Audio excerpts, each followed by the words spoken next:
Rusia y Ucrania al borde de la guerra señalan la llegada del Mesías, según una profecía de hace 400 años. Un famoso rabino hizo una predicción espeluznante en el siglo XVIII, que parece reflejar las crecientes tensiones y acumulación militar entre las dos naciones de Europa del Este. Las tensiones entre Rusia y Ucrania se están calentando, provocando temores de una guerra inminente, y un rabino prominente afirma que es una señal de que la venida del Mesías está cerca. El conflicto entre las dos naciones se ha estado gestando durante los últimos 7 años, desde que Rusia anexó Crimea a raíz de la revolución ucraniana. Este 24 de marzo, el presidente ucraniano Volodymyr firmó un decreto que esencialmente declara la guerra con Rusia, pidiendo la desocupación y reintegración del territorio ocupado temporalmente de la República Autónoma de Crimea y la ciudad de Sebastopol. Desde que se emitió el decreto ha habido una acumulación militar significativa en ambos lados, con tanques ucranianos vistos rodando hacia la región de Lugansk y Donetsk. Mientras tanto, la OTAN ha estado siguiendo a un número inusualmente grande de aviones militares rusos sobrevolando el Atlántico Norte, el Mar del Norte, el Mar Negro y el Mar Báltico. La semana pasada, el presidente de los Estados Unidos, Biden, hizo su primera llamada telefónica al presidente Zelensky y le comprometió a apoyar a Ucrania frente a la agresión rusa, mientras que el Comando Europeo de Estados Unidos elevó su estado de alerta al más alto nivel. Rusia respondió advirtiendo a la OTAN contra el despliegue de tropas en Ucrania, diciendo que tal medida aumentaría las tensiones cerca de sus fronteras y que el Kremlin no tendría más remedio que responder con fuerza. Los eruditos religiosos locales han citado la preocupante escalada de tensión militar como un cumplimiento de una profecía apocalíptica hecha en el siglo XVIII. El rabino Elijah Vilma, también conocido como Vilna Gaon, fue un académico judío del siglo XVIII que hizo muchas contribuciones significativas para comprender el proceso mesiánico. Mientras que los cristianos creen que Jesucristo era el Mesías y que regresará a la tierra en una segunda venida, los judíos creen que el Mesías aún no nos ha visitado y están esperando su primera venida.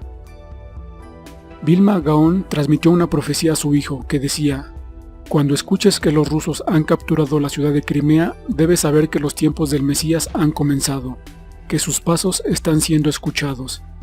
Y cuando escuches que los rusos han llegado a la ciudad de Constantinopla, lo que es hoy Estambul, debes ponerte la ropa de Sabbat y no quitártela, porque significa que el Mesías está a punto de llegar en cualquier momento».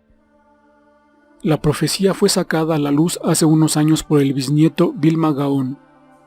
El rabino Pinchas Winston, un autor que se especializa en teoría sobre el fin de los días, dice que la situación en Europa del Este parece ser paralela a la guerra de Gog y Magog, que se cree que fue el precursor del Mesías. Se sabe que Gog y Magog vendrán del norte, dijo el rabino Whitson. La palabra hebrea para el norte también implica escondido. También señaló que se predijo que la guerra entre Turquía y Rusia sucedería antes que Gog y Magog. Las dos naciones se han enfrentado antes, explicó. Cada vez es como la construcción de una torre de explosivos. Puede parecer que pequeños eventos desencadenan grandes conflictos, pero en todos los casos las condiciones estaban en su lugar, esperando que una chispa detonase. El rabino Winston afirma que el denominador común en las principales guerras multinacionales es el liberalismo excesivo, después de un periodo en el que el conflicto estaba destinado a estallar. Un poco de liberalismo es algo bueno, incluso necesario, comentó. El mundo solo puede funcionar correctamente cuando las personas, especialmente los líderes, reconocen que Dios es el que dirige el mundo. Las personas y los gobiernos deben asumir la responsabilidad de sus propias acciones en un marco global. Cuando la gente se vuelve socialmente irresponsable, como ciertamente se ha convertido el liberalismo, un conflicto se vuelve inevitable. ¿Quién fue el rabino judío Eliyahu de Vilma o Vilma Gaon? Fue en el año de 1720 que nació un joven prodigio y genio, el Gaón, que en hebreo significa genio. El rabino Elijah ben Solomón Salmán se convertiría en el líder judío más influyente de la historia moderna. Sería conocido como la autoridad de la Torá más renombrada de los últimos 1000 años. Sus vastas habilidades de memorización, sus extraordinarios talentos, su gran sabiduría y su comprensión de todas las ramas de la Torá y el conocimiento secular fueron reconocidos temprano. A la edad de 7 años dio su primer discurso público sobre la Torá, demostrando un intelecto que estaba completamente desarrollado para el pensamiento abstracto cuando era adulto. A la edad de 10 años su sabiduría en la comprensión de la Torá era tan famosa que ya no podía encontrar un maestro con el dominio de la Torá como él. Conocido como el Gra, este prodigioso gigante de la Torá estableció el estándar del estudio de la Torá, la devoción absoluta y una perfección de carácter emulada por siglos de estudiantes posteriores que sus manuscritos y libros. Según el esclarecedor artículo de la biblioteca virtual judía llamado Vilna Gaón, leemos que a una edad muy temprana el joven rabino entró en un galús, autoimpuesto o exilio, donde vagó de comunidad en comunidad como mendigo y sabio, y que durante 40 años estudió de forma aislada. Para los Gaons, la Torá era primordial para todos los demás estudios. Según el testimonio del hijo de Gaón, su padre no durmió más de 2 horas en un periodo de 24 horas durante más de 50 años. Su memoria y conocimiento bíblico eran legendarios, ya que no tenía pares iguales entre los sabios por la amplitud de ese conocimiento, que incluía tanto el conocimiento de la Torá revelado como el oculto.